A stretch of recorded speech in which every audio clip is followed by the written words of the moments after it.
नमस्कार मित्रों, गुरुसन क्लासेस के यूट्यूब चैनल पर आपका हार्दिक स्वागत है। हम आज एक टेस्ट सीरीज लेकर आए हैं राजस्थान जीके संबंधित, जिसमें राजस्थान जीके संबंधित महत्वपूर्ण क्वेश्चन है, उनका आज हम आपके साथ साझा कर रहे हैं। बात करते हैं राजस्थान जीके को लेकर। तो ये टेस्ट सीरीज अपनी वर्तमान में सहायक प्रोफेसर भर्ती के लिए महत्वपूर्ण है और बाकी राजस्थान की सभी प्रतियोगिता परीक्षाओं के लिए ये उपयोगी साबित होने वाली है। पहला क्वेश्चन है अपना, राजस्थान के लोकनाट्य शैली से संबंधित है कि राजस्थान के लोकनाट्य ख्याल से संबंधित असुमेलित विकल्प है। 4 विकल्प हैं अपने, उन 4 में से अपने को एक गलत विकल्प को छांटना है। कुचामनी ख्याल के प्रवर्तक लच्छीराम है। कुचामनी ख्याल के प्रवर्तक लच्छीराम है, यह सही है। वर्तमान प्रवर्तक उगमराज है। शेखावटी ख्याल के प्रवर्तक नानूराम राणा है। वर्तमान में इसी से संबंधित दूलिया राणा का भी संबंध है। कन्या ख्याल के मुख्य पात्र को मेड़िया कहा जाता है। कन्या ख्याल जो अपने बात करें तो सवाई माधोपुर, धौलपुर, करौली इन जिलों में किया जाता है। वहां के इनके मुख्य पात्र को मेड़िया कहा जाता है। कन्या ख्याल की जो शैली होती है कहन शैली में किया जाता है।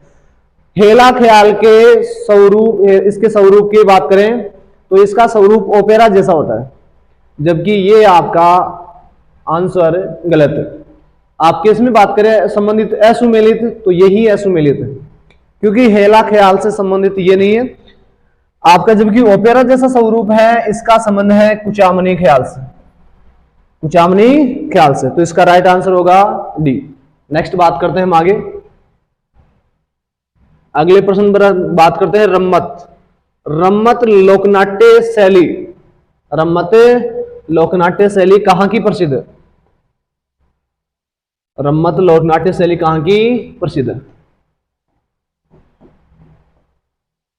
इसकी बात करें तो देखो, लालसोट दोसा, लालसोट दोसा का हेला ख्याल प्रसिद्ध है। वहां यदि प्रवर्तक की बात करें तो उसको हेला शायर कहते हैं। जबकि हम रम्मत की बात करें तो रम्मत का उद्भव तो हुआ था जैसलमेर में। रम्मत का उद्भव जैसलमेर में। और रम्मत कहां की प्रसिद्ध है? सर्वाधिक लोकप्रिय बनाने का जो कार्य है वो यहाँ के कलाकारों को दिया जाता है, बीकानेर। तो कहां की प्रसिद्ध है?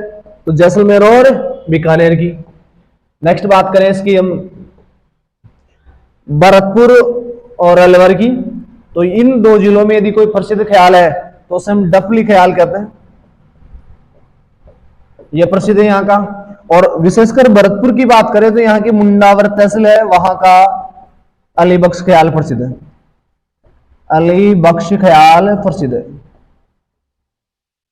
चित्तौड़गढ़ और मध्य प्रदेश, चित्तौड़गढ़ अपने राजस्थान की एक जिला है और बात करें मध्य प्रदेश की तो एक राज्य विशेष है।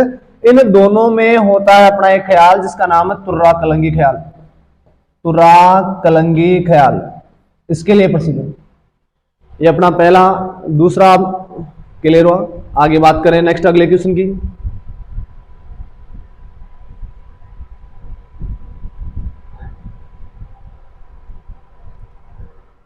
नारों का स्वांग कहां का प्रसिद्ध है? हम बात करें इसकी, नारों का स्वांग कहां का प्रसिद्ध है? इसमें नार का मतलब यहां शेर से लिया जाएगा। नहार यानी कि स्वांजा के समय यहाँ के लोगों द्वारा शेर का स्वांग निकालकर एक नृत्य किया जाता है। उससे संबंधित अपना एक नृत्य है नाहर नृत्य। नाहर नृत्य इसका संबंध है मांडलगढ़ भीलवाड़ा से। ब्यावर अजमेर से बात करें तो बादशाह संबंधित, बादशाह की सवारी, मयूर नृत्य का संबंध यहां से। चापरा भीलवाड़ा की बात करें तो ये आपकी फड़ चित्रण के लिए प्रसिद्ध है। फड़ चित्रण के लिए प्रसिद्ध है। और बात करें निम्बाहेड़ा चित्तौड़ तो ये तुर्रा कलंगी ख्याल के लिए प्रसिद्ध है। तुर्रा कलंगी ख्याल के लिए प्रसिद्ध है। नेक्स्ट बात करते हैं आगे अगले क्वेश्चन की। अगला क्वेश्चन है गौरी लोकनाट्य से संबंधित नहीं है। 4 विकल्प में से एक ऐसा विकल्प है जो गौरी लोकनाट्य से संबंधित नहीं है। राजस्थान का सबसे प्राचीन लोकनाट्य गौरी लोकनाट्य भीलों द्वारा किया जाता है, उदयपुर संभाग में किया जाता है, जो राजस्थान का सबसे प्राचीन लोकनाट्य है। भील जनजाति द्वारा 40 दिनों तक किया जाता है। ये भीलों द्वारा 40 दिनों तक किया जाता है। इसमें प्रमुख पात्र को जो शिव का अभिनय निभाता है उसे तो कहते हैं पुरिया। जो पार्वती का भी नहीं निभाता उसे कहते हैं राई। और अन्य पात्रों की बात करें तो खटखटिया है, कुटकुटिया है, ये इसके मुख्य पात्र होते हैं। इसमें मंच सज्जा नहीं होती, महिलाओं की भूमिका भी अहम है, ये गलत है। तो इसमें एस संबंधित नहीं है, तो डी अपना राइट आंसर होगा इसका, क्योंकि ये मंच सज्जा होती है तुरा कलंग के ख्याल में, और महिलाओं की भूमिका होती है तमाशा लोकनाट्य अपना जयपुर का है उसमें प्रसिद्ध है। आगे बात करें अगले क्वेश्चन की। अगला क्वेश्चन एक संत संप्रदाय से अपना, चरणदास के बचपन का नाम। चरणदासी संप्रदाय जो अपना मेवात प्रदेश में आता है, के बचपन का नाम धनराज था। बचपन का नाम धनराज था, ये गलत है बेटा। इनकी शिष्या सहजोबाई और दयाबाई है। चरणदासी संप्रदाय की दो महिलाएं आती हैं, सहजोबाई और दयाबाई, सही है। ग्रंथ ब्रह्मगुप्त सागर, ब्रह्म ज्ञान सागर, ब्रह्मचरित्र, धर्मजाग इनके मुख्य ग्रंथ है। सहजोबाई और दयाबाई इनके दोनों शिष्या हैं, जिनमें से सहजोबाई को मत्स्य प्रदेश की मीरा कहा जाता है, ये भी सही है। तो पहला आंसर है ना, पहला ऑप्शन गलत है। बात करते हैं इसकी, तो धनराज किसका मूल नाम था, तो इनका बचपन का नाम था रणजीत। इनके बचपन का नाम था रणजीत। और बात करें धनराज की, तो ये विष्णुई संप्रदाय के प्रवर्तक का नाम था। विष्णुई संप्रदाय जिसकी बात करें हम जाम्बू जी, तो जाम्बू जी के बचपन का नाम था, जाम्बू जी के बचपन का नाम धनराज था, और इनके बचपन का नाम रणजीत है। बाकी इससे संबंधित है। चरणदासी संप्रदाय मेवात प्रदेश और दिल्ली में। यदि हम बात करें इसकी और भी, तो 1739 में नादिर शाह के आक्रमण की भविष्यवाणी करने वाला कोई है, तो वो राजस्थान का संत था चरणदास जी महाराज। अगले क्वेश्चन की बात करें, अगला क्वेश्चन है सुंदरदास, गरीबदास, मिस्किनदास, रज्जब जी, बालिंद जी का संबंध किससे? इससे और भी है माधोदास वगैरह, तो इनका संबंध कौन से संप्रदाय से? तो इनका कुंडापन से है, या दादूपन से है, या रामसनेह संप्रदाय से है, या विष्णोई संप्रदाय से? तो इन सभी का संबंध है दादूपन से। सुंदरदास जी का संबंध इससे है, गरीबदास का संबंध है, मिस्किन का है, रज्जब जी का है। रज्जब जी दूल्हे के वेश में रहने वाले राजस्थान के एकमात्र संत हैं। बालन जी इनका संबंध। कुंडा पंथ की स्थापना की थी मल्लीनाथ द्वारा। राम सनेह संप्रदाय है अपना भीलवाड़ा में, सापरा भीलवाड़ा में प्रमुख पीठ है। ये 4 पीठों के माध्यम से बटा हुआ है। विष्णुई संप्रदाय है अलग अलग, लेकिन इनका संबंध है किससे? दादू पंथ से। कौन से पंथ से बेटा? दादू पंथ से। नेक्स्ट बात करें आगे, मेवाती बोली में उपदेश किस संत द्वारा दिए गए?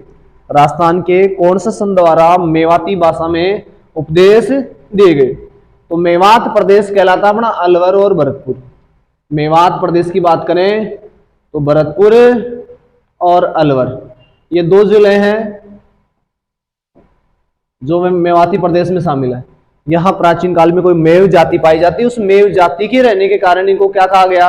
मेवाती, मेवात प्रदेश कहा गया, और यहाँ के लोगों द्वारा बोली जाने वाली भाषा को बोला गया मेवाती। तो ये किस संत के द्वारा प्रयोग की गई? देखो इसमें बात करें, संत दादू दयाल का ढूंढार से संबंध है, संत माओ जी का संबंध है वांगड़ से, संत लालदास जी का यहां से संबंध है, ये राइट आंसर होगा, और संत दरियाव जी का इससे संबंध नहीं है। तो कौन सा है अपना राइट आंसर? है सी। बात करें नेक्स्ट अगले क्वेश्चन की। 8वां क्वेश्चन है अपना, निम्बार्क संप्रदाय की प्रधान पीठ स्थित है। निम्बार्क संप्रदाय सलेमाबाद अजमेर में स्थित है।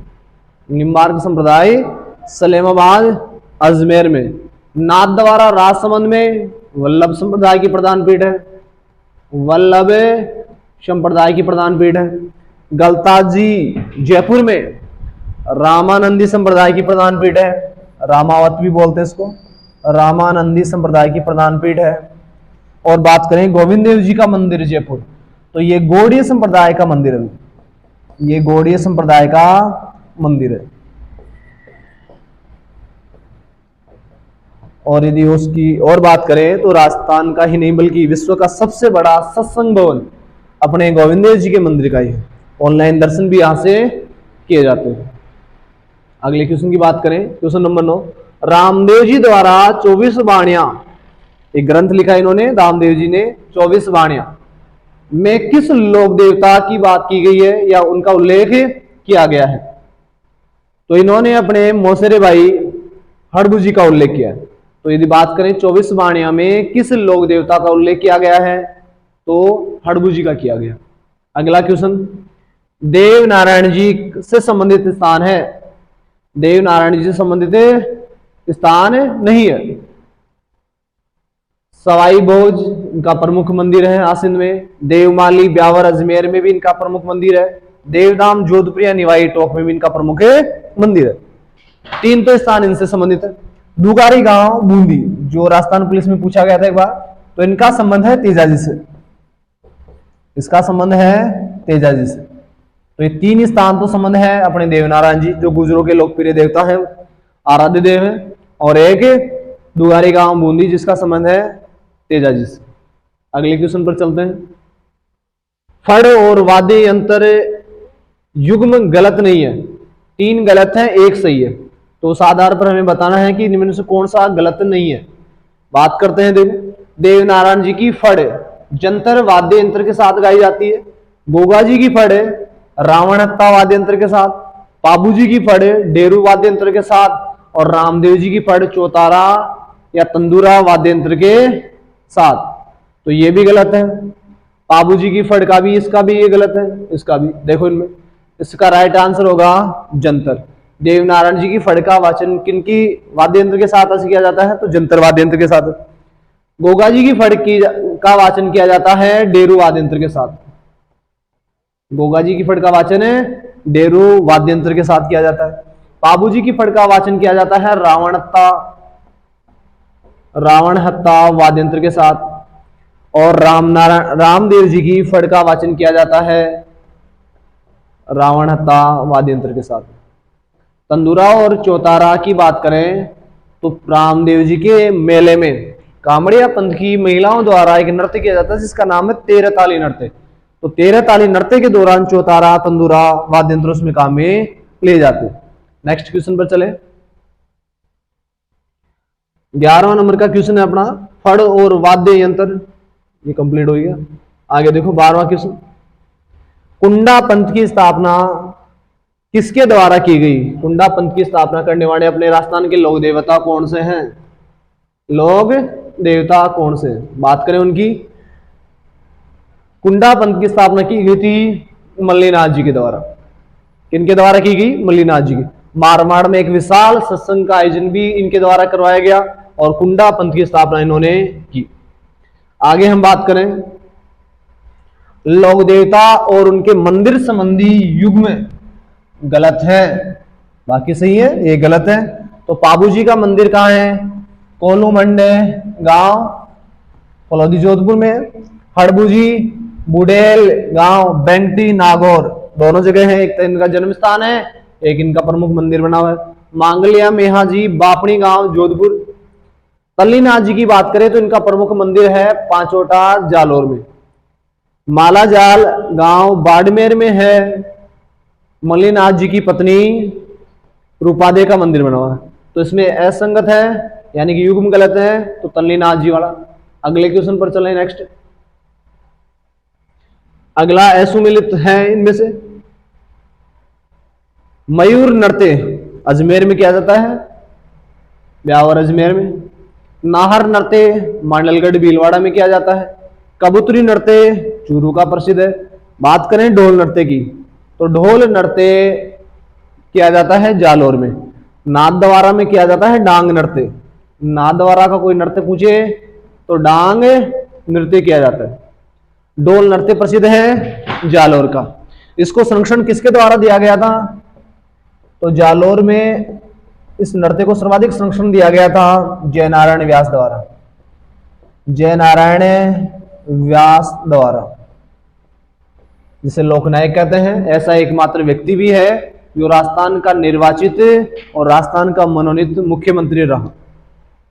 यदि पूछे किस मुख्यमंत्री के द्वारा ढोल नृत्य को संरक्षण दिया गया तो जयनारायण व्यास के द्वारा।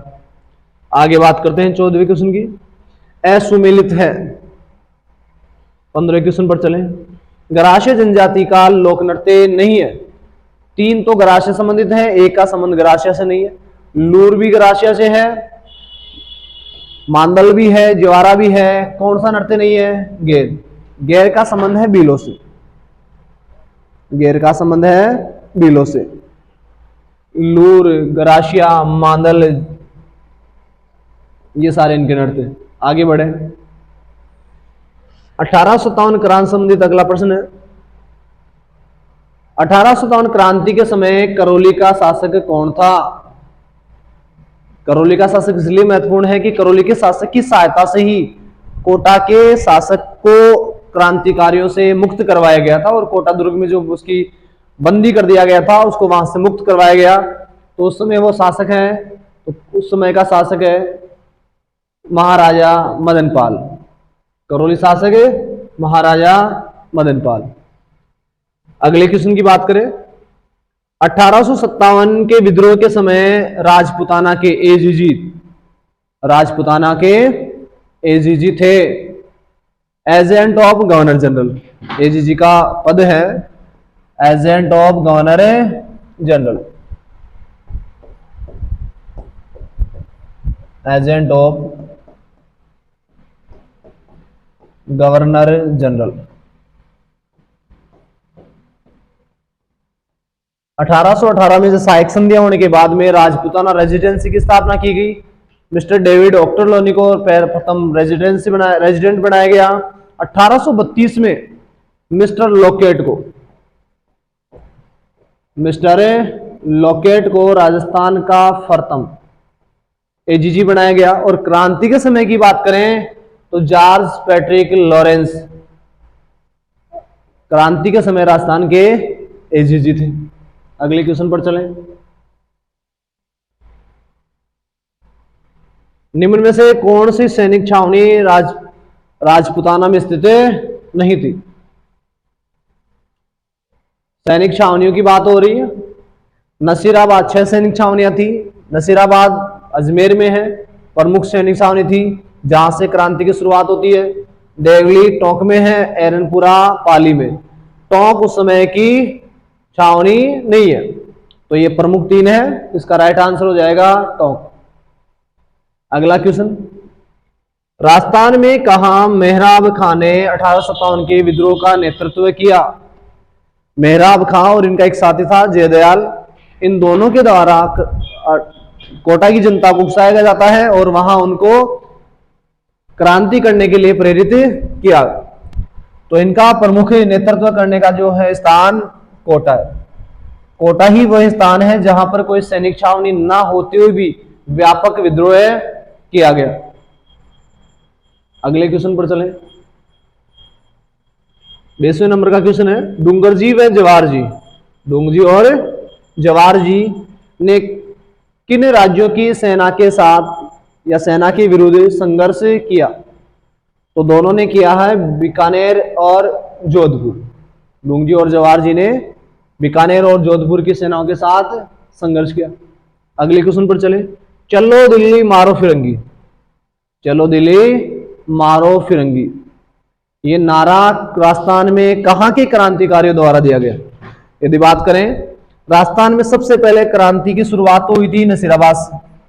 क्रांति की शुरुआत नसीराबाद से। नेक्स्ट बात करें नीमच में तो 3 जून को।